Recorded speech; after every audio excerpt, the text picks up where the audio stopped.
Welcome, everyone, to Livestream Stars. I'm Ross Brand. Hope you're having a great Monday. Every Monday at 7 o'clock Eastern Time, we showcase talented broadcasters producing high-quality content across Livestream platforms. And Livestream Stars is presented by LivestreamUniverse.com. Our guest today is Roberto Blake, and not really sure exactly how to introduce Roberto because he does so many different things and does them really well, from the artistic side to having the business mindset, to understanding many different kinds of social platforms. So I thought, Roberto, I would let you introduce yourself and kind of tell us what you're working on and what you're looking forward to in 2016. All right. So, hey, everybody, this is Roberto Blake of robertoblake.com, obviously. And I'm trying to help you guys create awesome. So the reason that I do all the things that Ross mentioned and more is the simple fact that I want to help people create awesome things and share them with the world. I've got a background in design and marketing. So I came from a creative culture and a time period with over a decade of experience in that career where I feel like the creative culture kind of sucked a little bit. It's like, if you went and you work for a marketing company or a design firm, a lot of times you're getting emotionally beat up. You have anxiety, you have depression and stress. And I wanted to impact that in a positive way. But I also wanted to give people resources that I wish I had had when I started my career to either get started in something, learn something new, or have one resource or tool that could absolutely help me get a job that I had to get done, that day or in an hour or whatever. Someone to explain things to me in a very straightforward way that's really actionable, is not a lot of jargon, and that I wouldn't necessarily have had to have a lot of knowledge or background in initially in order to grasp what they were talking about and what they were saying. So I create a lot of content around that. And I also create content that educates my clients and helps them with achieving their goals, whether it means hiring me to do something or not, because I feel that if I create upfront value, I build relationships, that ultimately those things are going to convert for me. And they have. They've helped me successfully as a creative entrepreneur. They've helped me build tremendous relationships. And as a result of that and the content that I've put out, I've gotten more opportunities. And that's why I can do so much, is because they were things that I felt I not only wanted to say yes to, but I had to say yes to, because it gave me an opportunity to create value for somebody else and put that in my karma bank. So as a result of the content that I've created with my YouTube channel, which you need to subscribe to, just to be able to help people like myself, people who might be getting started in their career, people who might have been who I was over a decade ago. I did that very altruistically, but the result ended up being that this led to the expansion of my brand and awareness. It led to getting more clients. And then I started focusing on using it as a platform to help market my business. This led to writing sponsored content for publications and for brands. So I ended up doing paid content writing and working with some great publications. I've been working with How Design, Print Magazine, and Creative Pro for over a year now, doing paid writing work. I've made a great part of my pipeline from that, maybe as much as I'm probably averaging almost $15,000 a year in writing as far as the monetization side of that. Right. I've been able to get sponsorship deals for my YouTube channel to be able to promote brands that I care about, whether that's product sponsorships, non-paid, with great companies like Logitech, Western Digital, Seagate, Lexar, Joby. They've all been product sponsors of the channel. And then I've been able to do paid sponsorship through FameBit as a platform. And, that's resulted in adding significant revenue to my business. I've been able to leverage affiliate marketing, and everything that I've learned along the way is something that I felt compelled to share with other people to help make them successful. So I started talking about how I marketed my business, how I monetized it, how I grew it, how I grew my audience, how I engaged with people, how I built those relationships. And this led to other things. It led to the writing. It led to speaking engagements, which I've been doing now. I'm going to be speaking at How Design Live in Atlanta next year, the largest design conference, in the country, which is tremendous. I've had the opportunity to network with a lot of great people. I've gotten to travel to conferences, meet some of the most amazing people that, are out there. Great people like Tayo Roxon or Jared Kleinert, who we built a relationship, and recently he decided to share part of my success story this year in an article on Forbes, which is tremendous. I did not anticipate that happening this soon in my career. Yeah, congratulations so, on that. That's a great accomplishment. Well, thank you, Ross. So, I mean, I know that was pretty long-winded, but it's like there's just so much in the journey. And that's why instead of doing this long-winded spiel, I've just done 600 plus videos of here you go, take what you need from it. So you really have built a personal brand in the last, how many years have you been on YouTube, or how many years have you been doing content? I've been doing content for a long time before I ever went to YouTube. I started with a blog, and I think maybe that was back in 2009, 2007. And you know, that did very well for me, and I got a lot of traction there. I went to YouTube consistently in July of 2013. So it's been less than 3 years. It's been 2 years and maybe like 4 months or so since I've been consistent on YouTube. And what I mean by consistent is posting weekly content. If you're dabbling in YouTube, I don't count it, because I dabbled and went on and off for years at a time just because I had an account. And you actually have a schedule, right? Like if you tune in, you know what day. Give us an overview of how you structure, because I think this is important for people who want to build their personal brand, to have some sort of consistency so that audiences can understand and know what to expect, whether you're on once a week or you're on 5 days a week or whatever. So kind of give us a layout of how you structure, because it's really, really well done. Thank you. I absolutely will. And I will preface this with one warning, though. Do not do what I'm doing, because it's unreasonable and it's not sustainable for 90% of people, and it is insanity. And now that I've prefaced that, here's what I'm doing. Unless you want to get featured in Forbes, be a keynote speaker. Well, yes. But again, it's a matter of, I didn't start out this way. Right. I started with 1 video a week.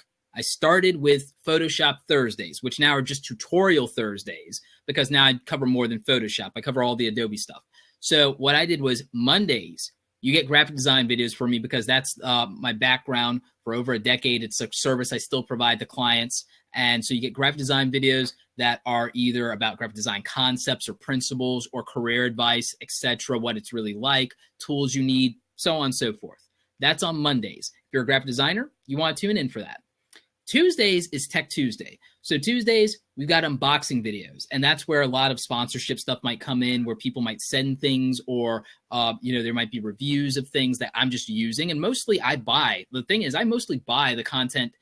Sorry, not the content. I buy the products that I'm doing the content on for Tech Tuesday. So I'm unboxing stuff that I buy and I use in my business. So it's stuff that's here on the desk. It's stuff that I use all the time. And I don't keep it a secret. I tell everyone, look, this is what I'm using to get my results. So here's how I use it. Here's who it's for. Here's what the upgrade of that will be in the future. Here's the budget version.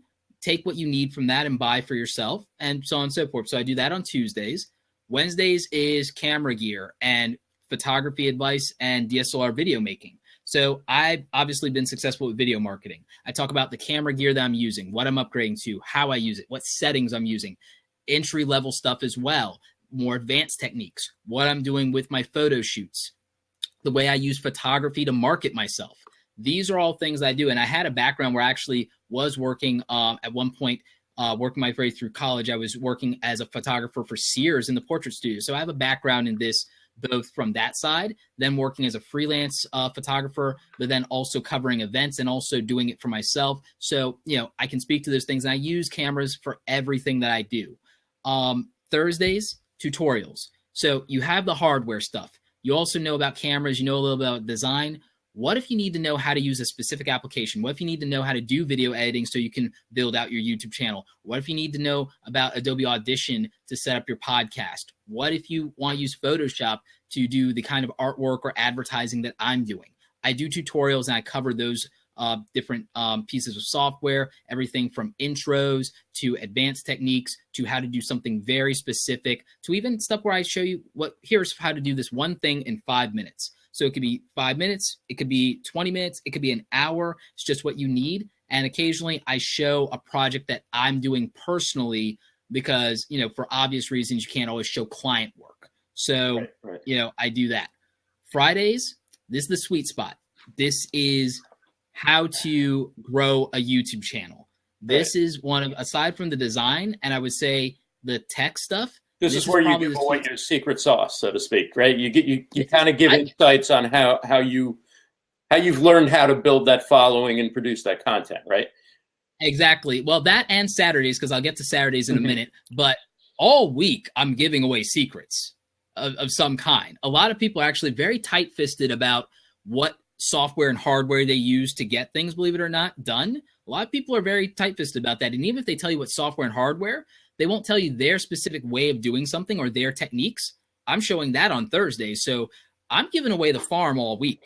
But as far as the thing that a lot of people care about is YouTube, everyone wants to be a big YouTuber now, and that's not what I got into this for. And I would argue that almost every successful YouTuber never aspired to be a big YouTuber. They had a bigger goal than that, and YouTube was a way of getting there. And that's what it's been for me. By the way, subscribe. Right. So most people got into it either to sell stuff or to build their personal brand, or some people got into it just to entertain themselves and pass some time, and it took off or something went viral or whatever. But I mean, you built it up kind of the old fashioned way, right? Like it was one video after another, providing some value, building the relationship with the viewer. And, where are you now compared to where you were like a couple of years ago? Because you've grown so quickly. Like just give us like kind of a picture of your followership.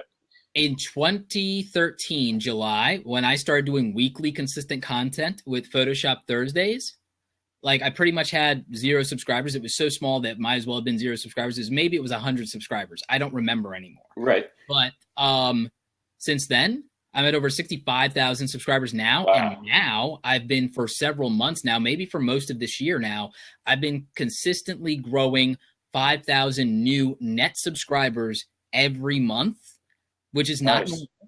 And most people will not be able to do that and cannot do that. There's a reason that I was able to do that, and it will not work for every type of channel or for everybody. But I do know that if I was going to go into entertainment game, if I was going to be an entertainment YouTuber, I know that I could probably do triple that. If I was going to start over from there, it would take time, but I know what strategies would work for that, for very specific things that I would do in entertainment. If I was going to be a TV show reviewer and cover all the pop culture and geek stuff that I love, like Star Wars and things like that, I know for a fact that I could like do in that same time period, I probably could do 250,000 subscribers or more. I know people who've done it. I'm friends with people who've done it. And I know that I know the strategies and tactics that would work for that, but that's not the value I wanted to create. That's not how I wanted to create awesome. I wanted to help people do things that might change their life. And when I started doing the Photoshop tutorial stuff, it was really from the earnest place of, I struggled with this stuff. There were some people who helped me, and there were other people who could have helped me who didn't.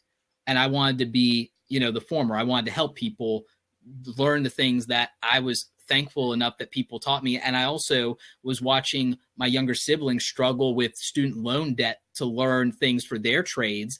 And I was like, I want to offset at least this a little bit. Right. And that's a lot of where my focus of my channel has been, is like, how can I help people be successful as a small business or an entrepreneur or as a freelancer, or even just enjoy their creativity more and like get past the hump so they don't quit? How do I address all these things that were painful for me in my career and in my creative life for other people? So it really came from this empathy of wanting to solve a problem. And I think that the mistake that a lot of people make on YouTube is they don't think about what's in it for the audience. They're thinking about the fact that they want the 10,000 or 100,000 subscribers. They want these views. They want that vanity. They want the attention. They want the fame of being a big YouTuber. They want to go to VidCon. They want to be on stage with iJustine or PewDiePie or Tyler Oakley or whoever it is.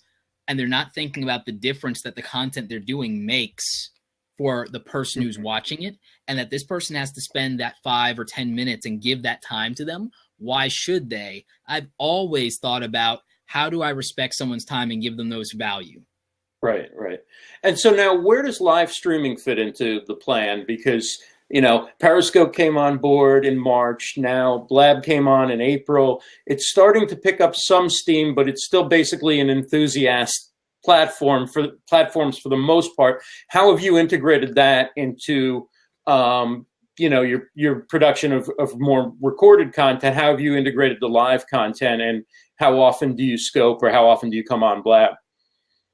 So I come on Blab, even if I'm not hosting, almost every day to participate and to network, because I think Blab as a live stream platform is the most important networking platform in existence right now for business, for marketing and relationship building. And someone's going to say LinkedIn, and I'm going to say LinkedIn's a bloody Rolodex. It's really good at that. Right. I like LinkedIn, but it's a Rolodex and it's a publishing platform. It is not a networking platform. It is a publishing platform and is a Rolodex for collecting and harvesting your networking relationships and then pushing content to those people that might let you deepen the relationship or get them to action on something.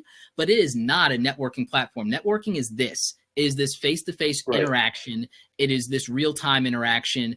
LinkedIn might as well be email. So am I right when I say that Blab is the most social of social platforms? It is. You are absolutely right. It absolutely is. Blab is the world's coffee shop. Right. Conversations happen organically here the way they do in real life. I could stumble into a new friendship, walking into a coffee shop, overhearing a conversation, having the guts to chime in and give my 2 cents respectfully, and now build a friendship and a relationship or a business partnership out of that. I can do that in Blab. I can't do that in any other social platform for the most part. I can't sit there and rove into conversations organically face to face the way you can at a coffee shop or a conference when you're all, in the meeting hall. You can't do that anywhere else.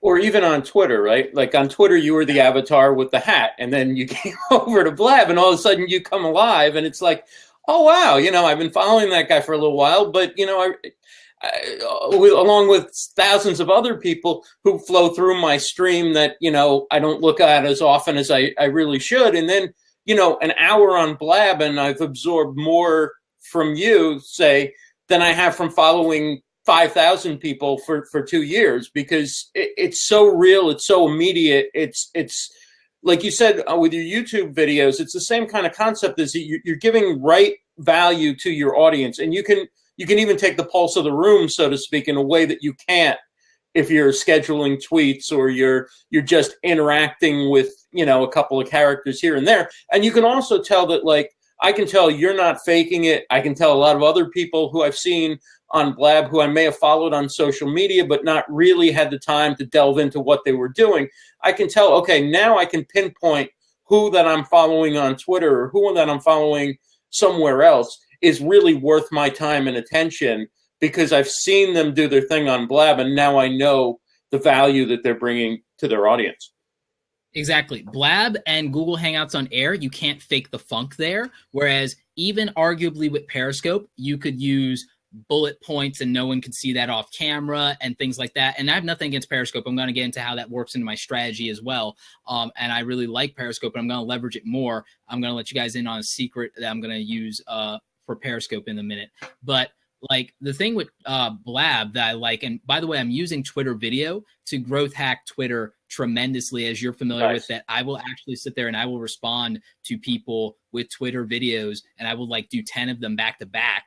Why are so few people using that? Because I remember when it first came out that week, Gary Vaynerchuk was responding to, 100, 200 people a day for a couple of days or whatever using Twitter video. And other than your message, I think I've gotten maybe 2 or 3 other messages from people who are pretty much into video.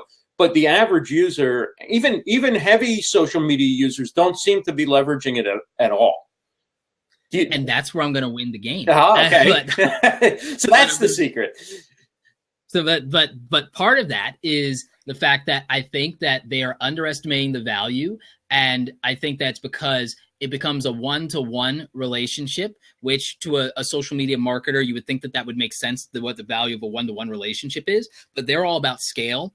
And in their mind, that is, if I'm not broadcasting it to my entire 10,000 Twitter subscribers, in my case 7,000, whatever, then what's the value of that? But what they're underestimating is that those people could still see it, and then they might want a video message response as well, and that personalization and that shout out. So giving them that opportunity, and then it's showing that you're genuine and that you will take up to 30 seconds out of your day for one person. There's a human qualitative value that will make people respect you more and will keep people following your Twitter stream, regardless of what the content is. If they know that you're a genuine person, and there's a chance that you will go out of your way for them in that way at some point in your relationship, then it's a matter of, how do I get Ross or Roberto to give me a Twitter video message directly? What engagement level do I have to build in our relationship to get that from them? And for me, it's if it's the right day, it could be as simple as following me. If it's the right day and you get me in that moment on a Saturday or after I came off a blab or something like that, or if I'm in line at the bank or if I'm at a coffee shop and I see my Twitter stream, there's a chance that just following me is enough for me to say, hey, thank you. And I'll prove the point right now. Let's go ahead and let's find somebody in my Twitter stream for me right now. And you've seen me do this on Blab before. I'm going to find someone right now. I'm going to leave them a Twitter video response. I'm going to make their day. And what I'm going to do, what I usually do is I look for my @mentions. I look for someone who's interacted with me, and then I give them, that value. So let's go with Brent Harris. Brent Harris was in my Blab earlier for Create Awesome Live, and I'm also going to give him a follow just so that we can interact more. And so I'm going to, hey, and at him, and thanks for, because the thing is I also write a message for joining my #Blab. See, I'm also strategic about this earlier. And then someone else will see that and you'd be like, geez, like maybe I should, follow Roberto on Blab if he's going to interact like this with his followers, right? So then I go to my Twitter video thing and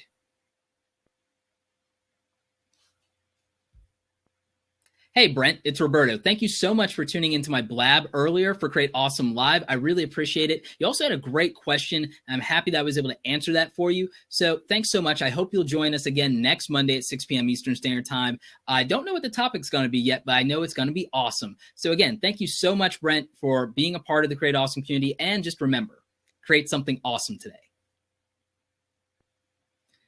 And done, and tweet. And that happened. And ladies and gentlemen, that is how you take your Twitter engagement to the next level, right? Exactly, because now Brent is going to really be super engaged with what I'm doing because he knows that I'm not faking the funk. I'm creating that upfront value. And it was literally, 30 seconds of my time. But it's 30 seconds that is going to let me go deeper on a relationship. And that shows everyone else in my Twitter stream and in Brent's, because I used hey and then at his name, again, using a Gary V hack of never just do at, because then they're the only one who sees it. And now everybody in my stream and in his stream knows that I'm willing to take 30 seconds out of my day to interact with somebody who's willing to give me their time. And so there's a value to that. And then also, how good is it going to feel to Brent to know that I did that for him? Let's come back to your plans for Periscope in just a minute, but I want to ask you about Facebook Live, because Claire makes a great point that, a lot of the people right now using Periscope are social media people. And here on Blab, it's largely social media, it's marketing people, it's solopreneurs, it's people using it for business connections, and they're talking about social media and marketing and Blab and personal branding, just like we are tonight, right? With Facebook Live coming on and going into live streaming, do you see that now being a competitor, or do you see it being like the same type of division as Facebook and Twitter, in that it's sort of your internal network or your inner circle that you'll be live streaming with behind maybe some privacy settings on Facebook, and then you're doing your business live streaming, so to speak, on Periscope and Blab and that kind of thing? Or do you think Facebook might just take over the whole game? It's both, and Facebook will not take over the whole game, but Facebook will win for the average consumer, because the average consumer is going to get live streaming wrong when it hits the mainstream, and people are going to get fired over it. And I'm not kidding about that, because what's going to happen is, in the same way that people are going to misuse their Facebook live stream, the same way they misused Facebook with regard to not thinking about the context of how it affects their career with the things that they share, and not differentiating their personal and professional life, and showing behind the scenes stuff without employers' knowledge, or showing live streaming stuff thinking that their privacy settings are X, Y, and Z when they're taking a sick day from work, and people are going to definitely screw that up. Now, it's also not just marketers in the other platforms and social media experts. It's also service providers and professionals. It's also brands and companies. So I think that people need to understand that they might need to go there because people that they might be interested in getting to in that way are there. People who could be their clients or their customers as a service provider might be that. So there's another, part of that. The social interaction is there because then even the professionals and marketers that are here in Blab, they're not always talking their spiel. Sometimes they're really just going a human way in that.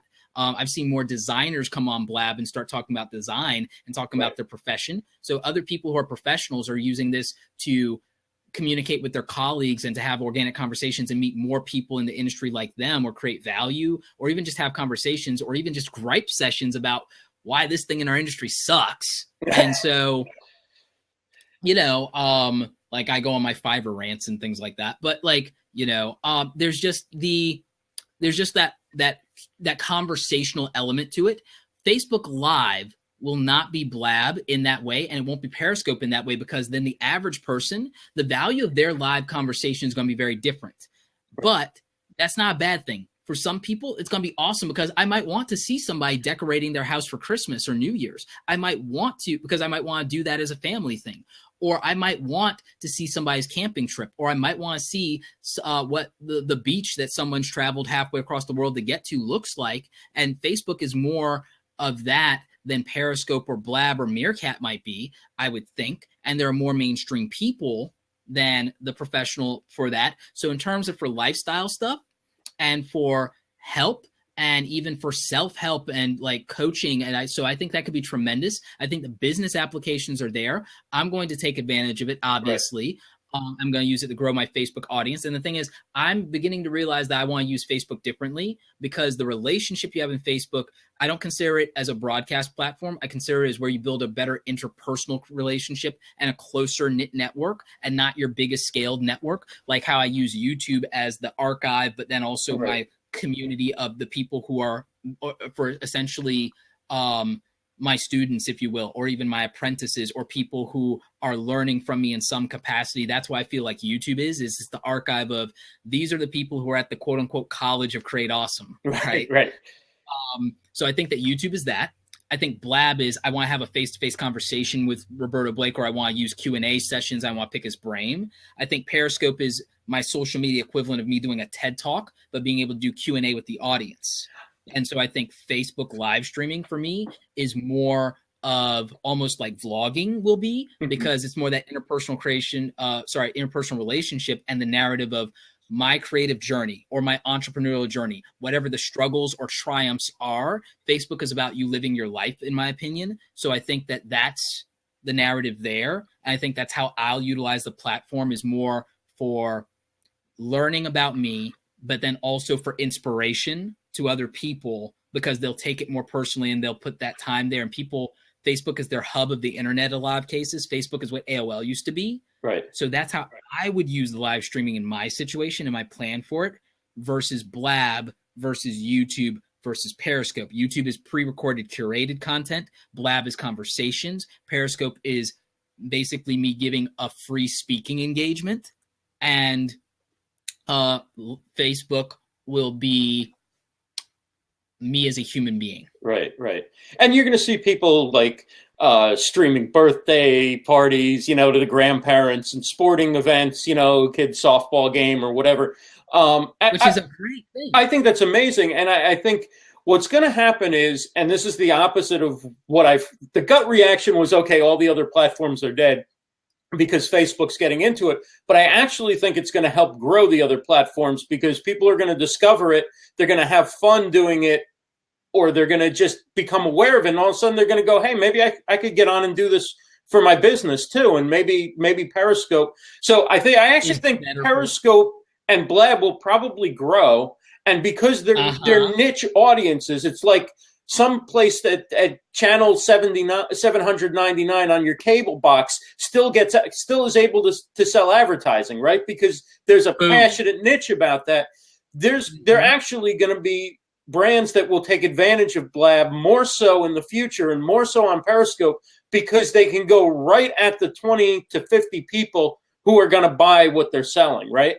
Whereas on Facebook, they don't know who they're going towards. Yeah, they can use dark posts and all that kind of stuff, but it's so targeted. Like if I wanted to hit 50 people I wanted to do business with, I could sponsor 2 things on Blab, and I know that I would hit 50 people who might actually be interested. Whereas on Facebook, even using the best algorithms, it's more of a roll of the dice, right? I mean, it's just too big. It's almost too big a pool to target. So there are 3 people who harp on context of platform a lot. There are probably more, but there are 3 people that I know about and that harp on context of platform. Gary Vaynerchuk is the most well-known person for harping on context of platform, respect the platform, and go native to the platform. Genius. Amy Schmittauer of Savvy Sexy Social is another who you're familiar with.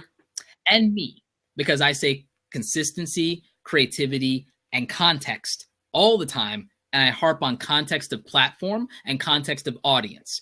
Even my own YouTube channel is a reflection of that, because the context of Monday is different than Tuesday, Wednesday, Thursday. I'm speaking to a different person, and I'm fully aware of it. And so when people beat me up a little bit over my numbers, well, what, you have 65,000 subscribers. So why is it that your average video view is like 5 or 10,000? You must not be doing something right or something like that. I'm like, no, it's a YouTube channel.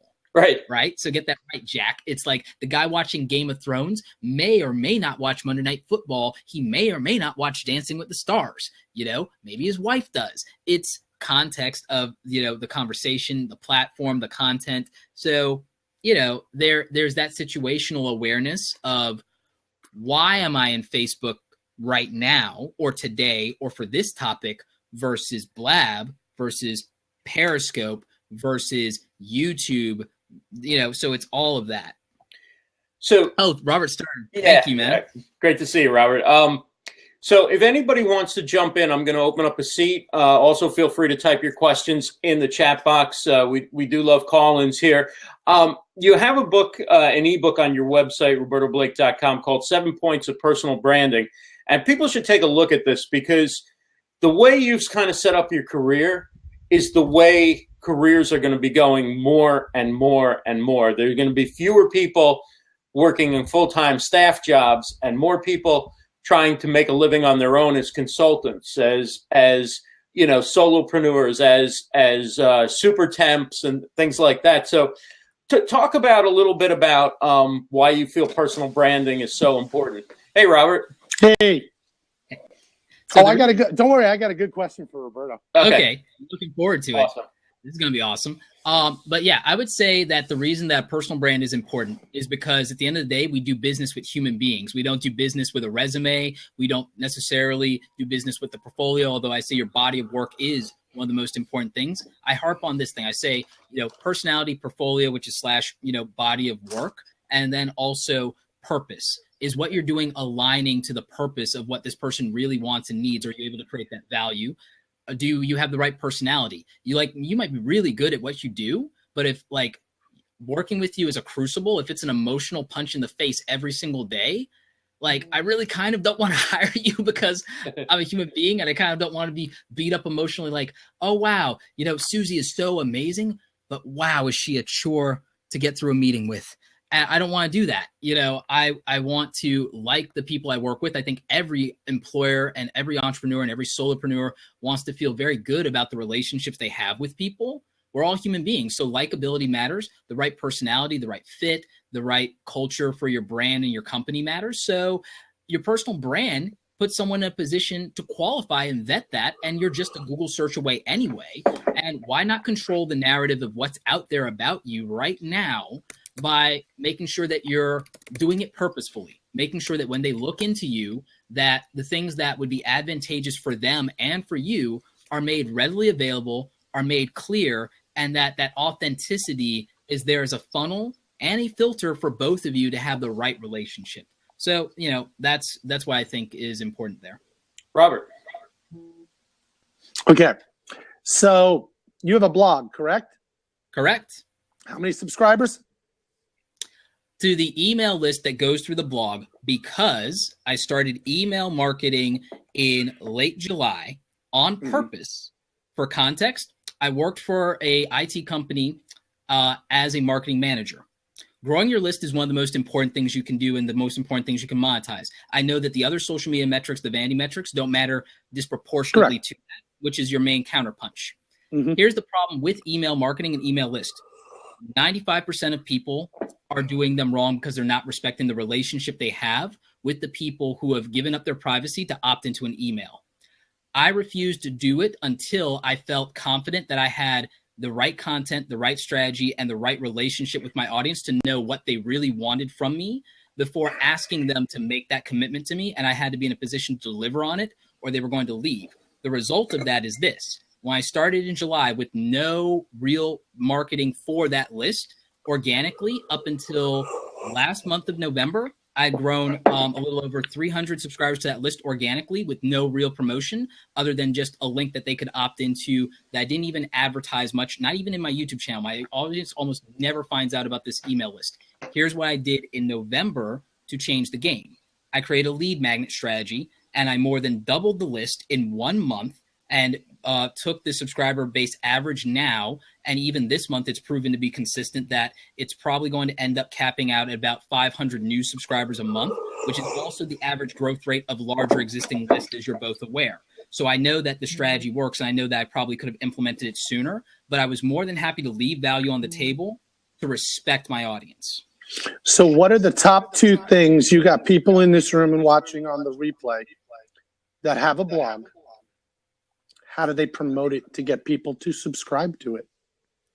What I would say is, 1, you have to be... You're welcome, Ross. Thank you.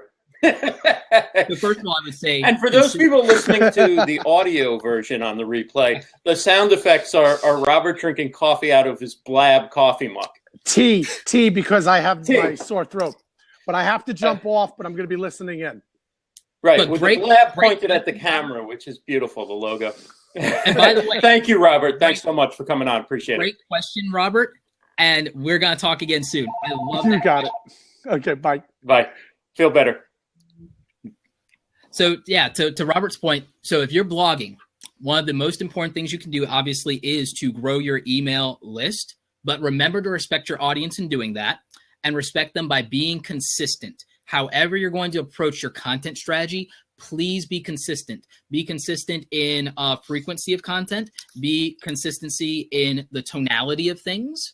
If you have a very serious personality, you know what? That's very hard to break away from if you've established that. But if you are doing something where you're more lighthearted or you're very, if you're very personable, then people have that expectation. So make sure you're being consistent in delivering on those expectations from people. And if you're providing maximum value, you have to do that. I wanted to feel that I was in a position to create maximum value through the email list to those subscribers. And the result has been that out of the going on like 800 people subscribed to the list, I've only had 13 people unsubscribe, and I've emailed every single one of them to ask them why. Of the 5 people that replied back to that, 3 of them told me that it was they wanted to consolidate. They already subscribed with a new email account, and they wanted to consolidate all their email subscriptions. So that was interesting, and I don't know whether or not other people are doing that or not because they didn't reply back. But I actually did something I know people aren't doing, but I have a small enough list, it's okay, to where I was able to email each of the people, the 13 that I've subscribed. And over the course of, I would say, from July to now, that's probably a good rate. And the open rate is about 40% or so. So, and where are you getting that metric from, like MailChimp or? MailChimp. Okay. Yep, MailChimp's my platform. Aweber's also great. Infusionsoft is great. Steve Dotto uses that. A friend of mine, Amy, uses Aweber. Use any email platform that you feel comfortable with. There were reasons that I went with MailChimp, and we'll see if I continue that relationship. But I had my reasons for that were specific. And I also have a friend who's also using that platform, and I'm having him do a case study as another marketer, an outside perspective, kind of a third-party audit, if you will, to do the case studies on my email list and how the growth happens and what lead magnets work. So the second thing is you need to create lead magnets that have disproportionate value for your audience. My free ebook, The 7 Points of Personal Branding, the same system I use to build my career, build my strongest relationships, and market like a human being. That's my giveaway. That's my free value that I'm offering, to people. And it's a short enough ebook. It's about 13 pages. And the content, though, is very actionable and it's super consumable. And everybody who's like taking a look at it, and you can tell me in a minute, Ross, because I think you've taken a look at it as well. Like the value proposition of that is I'm telling you what I broke down as far as a philosophical system for how I approach my communication strategy. Why I have when I talk about the fact that it's important to be known and that you have to be noticed and people have to know why they should care about you. So it's about creating that value. It's the same thing I'm talking about with this lead magnet. Why should I sign up to your email list? So what, you can spam me? No, so that I can create value for you. And here's the upfront proof of that. Here's this free thing that I could charge for that I'm going to give you that's going to empower you to do whatever we're talking about. And I'm working out a new system where I'm actually going to create a monthly incentive. I'm going to use the automation features in my email software, MailChimp, which you can do in almost any platform. And what I'm going to do starting next year is for every month that someone is subscribed to the email list, they're going to get an exclusive free piece of a resource from me, whether it's another mini guide like this or whether it's a video download. It's going to be something that they can only get by continuing to be part of this list. So there's an incentive to be in this for the long haul. Give me those 12 months of creating value for you, not only through the free gift every month, but whatever else I'm sending out in terms of content. So it's the way for me to prove it and for me to create that value. And my audience doesn't even know that this is going to happen yet. So now for your lead magnet, your 7 points of personal branding, are you using like a certain landing page? Are you using lead pages or anything? Or are you just embedding it into your website in a way that it downloads after, person provides you with their information? After the confirmation and the thank you, after the confirmation for the email, they get a direct download link to that PDF, and then they're able to get it that way. And so that's how I handle that. There are other things I might do for the other stuff. I could use Gumroad, which is free. If I have a free product on there, I could use that. You could use eJunkie. You could use, PayPal, but make it a $0 product. There is a lot of different ways that you can approach this. And my advice is for the email stuff, which I should talk more about email marketing. But the main reason I'm not, even though I can, because I've done it professionally as a job for a company more than once. I think that there's a resistance to the counterpunch of you only have this like mailing list, which like, yes, those numbers matter, but they also don't. It's like, yes, I have this small of a mailing list with a 40% open rate. Right. So that, it's one of those, on a certain level, people expect a certain amount of social proof, which is why we use as marketers social media metrics to qualify our value. Because even if you are the person that is suited to talk about this, or you have a qualifier in terms of the information is solid, the believability up front is very difficult because people are skeptics unless you have those numbers and that social proof. So that's why it does matter, even though I constantly harp on it doesn't matter. Right. It matters if you're asking for a commitment from someone. If you're asking for a commitment from someone, then they want to qualify that in some way. And you can either use the overwhelming value of what you've done, i.e. your body of work, or you can use metrics like your social proof. I do both. Right. And then I also leverage my personality on top of it. Right. So persuasive speaking. And that's the value of video, right? Because somebody can tune in and see you talking about it directly. So it's no longer a matter of you saying you can do it. You're actually showing somebody how you do it on your videos. So there's no more like, can Robert do that with Photoshop or not? Here he is on a tutorial actually doing it, right? So there's no doubt, right? Mm-hmm. Exactly. It's the proof is in the pudding. And then there's also something we said for the confidence to speak live. And then also to primary example with Robert's question about the email list. Right. Video gave me the opportunity to confidently qualify that, leverage my personality, my tone, my mannerisms, that I could handle that question. And like when he said email list, I was like, I knew it, because marketers, this is kryptonite for them in some ways, because there is the narrative of the email list right now. And there are other marketers who disagree with that I've talked to. And there's reasons, because like I said, most people are not, even companies, and I'm consulting companies on this as we speak, by the way. Most companies are not using social media correctly, but they're not using online marketing and inbound marketing or direct marketing correctly either. And again, I'm not going to call them out or nothing, but I've worked at places that didn't do this thing right. And it was part of why I was so like, I will leave money, I will leave value, I will leave everything on the table until I feel like I can crush that problem and not resemble them in any way, shape, or form. It's like, it's like the person who's like, well, no, I'm not going to use that joke because that's a poor taste joke.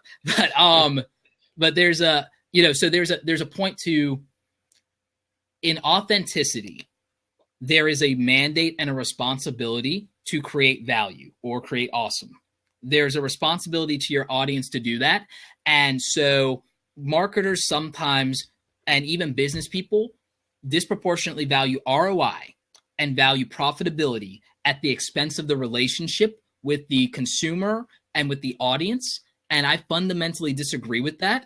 And because the thing is, I feel like I'm going to win. It doesn't matter by how much. Right. So as long as I'm in the black, as long as I'm in the green, cool. I don't care.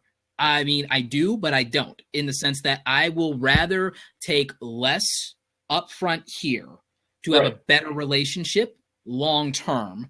And so I will take the abuse from the marketing community of the mailing list, knowing that in the long run I will win because I will crush them on open rate when I get to the same 10,000 or 5,000 that someone else has. But with triple the open rate, I know that I'm winning.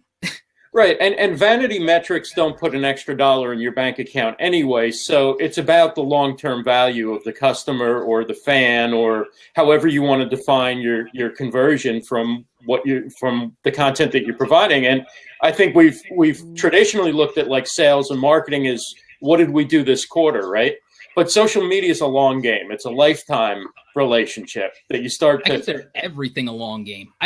Everything a long game. I like Gary Vaynerchuk's analogy of most people in business or marketing are trying to seal the deal on the first date.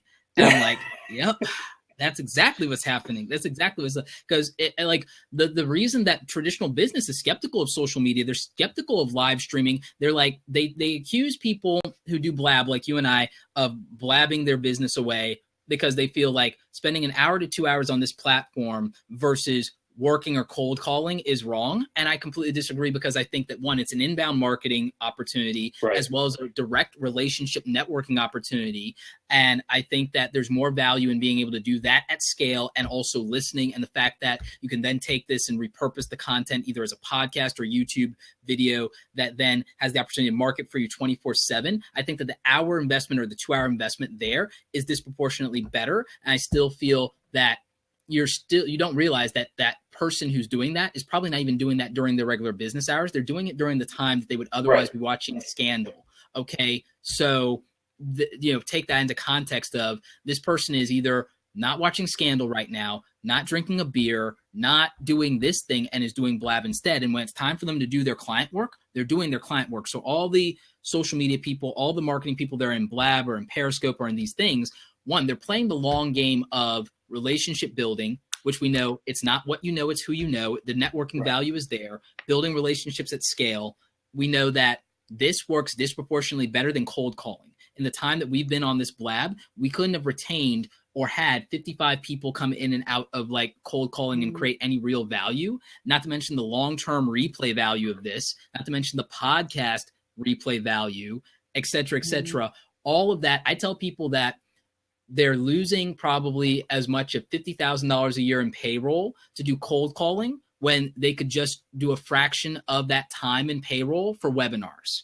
And then get qualified leads. People who opted in, who want to be there, want the information, are there for, they're on the lot. They want to buy. This is a good lead. And you captured their email address. Right. So, and you can record the webinar and play it again 50 more times for potential customers. Whereas that cold call, you then have to pick up the phone and call 50 more people and waste your time on 50 people who have no interest in what you're trying to sell. Right.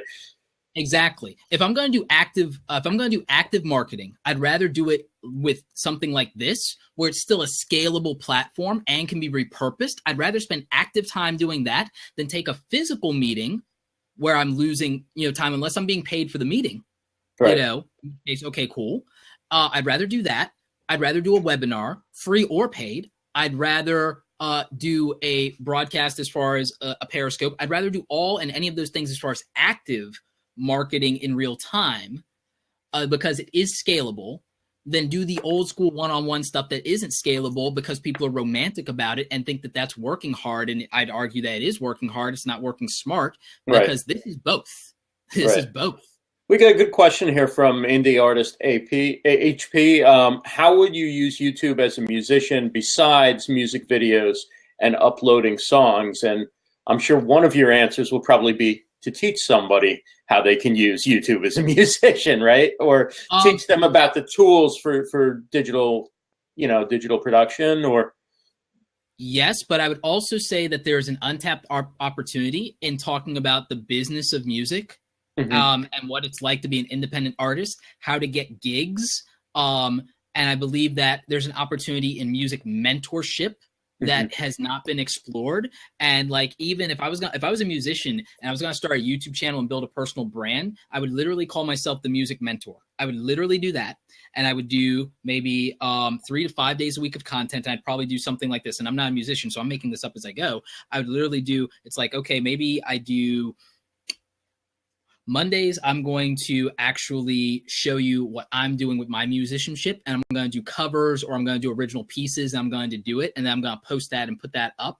Or maybe I'm going to put up videos from my concerts or live performances. I'm going to do that on Mondays. And then Tuesdays, I would probably do music instruction, and I would do that. Wednesdays, probably tools of the trade. Thursdays would be the business of music, and then maybe Fridays are Q&A. And that's probably how I would do 5 days a week, Monday through Friday, whether it's YouTube or any other content platform. And even if I did on YouTube, I would then possibly do a live version of like micro versions of that in live streaming platforms. And then the Q&A stuff I would do on Blab and then upload to YouTube possibly. So I would actually do that. And then also take some of the stuff in Twitter, post the photos of my music stuff and all this in the same kind of way in Instagram, possibly Facebook. And so these are how I would like across all the platforms. I know it was YouTube specific, but using YouTube as the like foundation of core because of archiving and the second largest social network funnel up to the largest one, you repurpose all the videos for my blog on a music blog as the music mentor, and then grow that email list and then get people to get my like free video introducing them to the business side of the music industry or something like that, where maybe for 30 minutes I like cover little things like licensing your music, making money online with your music, and it's just a teaser into why you want to be a subscriber of the mail list and the YouTube channel and all the other stuff. And so I would give that video probably as a free giveaway, give maybe a royalty-free license as another giveaway and lead magnet. I would create multiple lead magnets. So I would probably create, like, I've got 5 days a week of content. I'd create lead magnets for each of them as far as qualifying a portion of a segment of my audience, put that on my blog, use the videos as main content for my blog, have 2 results in Google now because of the YouTube video and the blog post, grow the email list from both of those platforms plus social media. I just gave you a whole marketing strategy. Wow. That was good. You're welcome. That was great. So before we wrap up, tell us what's coming up for you on Periscope. So with Periscope, I'm going to try to move to 5 days a week or more of Periscope live streams, but it's going to be very micro. There will be points where I try out my talks for my speaking engagement topics in Periscope, but I will go longer on those because I'm trying out, longer term speaking engagement stuff on an audience and seeing how they react. So that's going to be great practice for me for my stage talks. I'm going to do a lot more Q&A in Periscope, and that's probably where the 10-minute shorts are going to come in. It's going to be Q&A on this thing. So that's going to be a lot. I'm going to use that. And so that's a lot of what's going on with Periscope. Overall, I want to do more consulting. So I want to do more of the video marketing consulting. I've had a couple of great clients with that. So I want to do that and marketing and business consulting more. My existing client base for that is good, but I want to go deeper there. So I'm launching a new version of my website that speaks to that. But also, if you're in the audience and you have like questions like how Indie Artist HP and others have about like you were interested in your music business and marketing that indie artist, what I'm offering people is consulting. I'm offering them real strategy, just like I gave you like a 5-day-a-week content strategy across multiple platforms with also the context of why you use those platforms, how to build those lead magnets. I can offer that stuff I also can do design work. So there's the opportunity to have the rare animal that is a designer who's a marketer who can say, I'm not going to make something pretty. I'm going to make something that looks interesting that also drives business and makes dollars and cents. Dollars and cents, get it? So, those are the things that are happening like in 2016. So I'm going to do more with Periscope because I love the platform. I want to grow there. I want to create value there. And 10 minutes of my day, really? I mean, I can give you 30 seconds in a Twitter video. I can give you 10 minutes in a Periscope, either the morning or afternoon or both. And put that content out there and give you a reason to care about what I'm doing and see that I can cold read this stuff. I'm not using a script. My eyes aren't good enough for that anyway. And, you can get that value. Excuse me. And you can also ask me questions. So in real time. So, I'm going to do more with that. In Periscope, I'm also experimenting with the idea of showing people behind the scenes of me creating things myself, me creating awesome with Periscope. So I think Periscope sessions where I'm actually drawing, because people don't realize that I actually have a background in illustration. That's where I started. I wanted to be an animator when I was a kid, worked for Disney or Marvel. And I have a whole YouTube video about why I gave up on that and became a designer. But, I did that. So I'm going to do more with showing people that behind the scenes stuff of, look, I'm not just talking about this stuff and it's not just what's in my portfolio. You see me create something in real time. Watch me. Watch the process of the work. And, if for no other reason, just to spend that time seeing what my thought process is and how I execute. Roberto, thank you so much. I know you're very in demand now, coming off your Forbes feature, and so I really appreciate you spending an hour here on Livestream Stars. And check him out, robertoblake.com. Check out his YouTube channel. Get the 7 points of personal branding. It's free on his website. It's an awesome tool as you try and build your personal brand for 2016. Right. Coming up. And you can get that by joining the Create Awesome Community newsletter at robertoblake.com/newsletter. That will get you the access to the Create Awesome Community email newsletter list that I'm producing. And you will get, once you confirm, that free ebook as a direct download, the 7 points of personal branding, the same system I use to build my personal brand. YouTube.com, Roberto Blake 2 is the address for your YouTube channel. And subscribe, everyone. Those listening can see Roberto's holding up a big, pillow or banner or pillow with subscribe. Nice. So next week we have Robert C. Stern, the social leader. 2 weeks from today, we have Kristen Cardos to talk about community management. And we wrap up the year on the last Monday of the year with Bonnie Frank to talk about building a business on Periscope. So we'll see you back here next week, 7 p.m. Eastern, 4 p.m. Pacific on Livestream Stars. Have a great week, everyone. All right. Everybody take care. And remember, create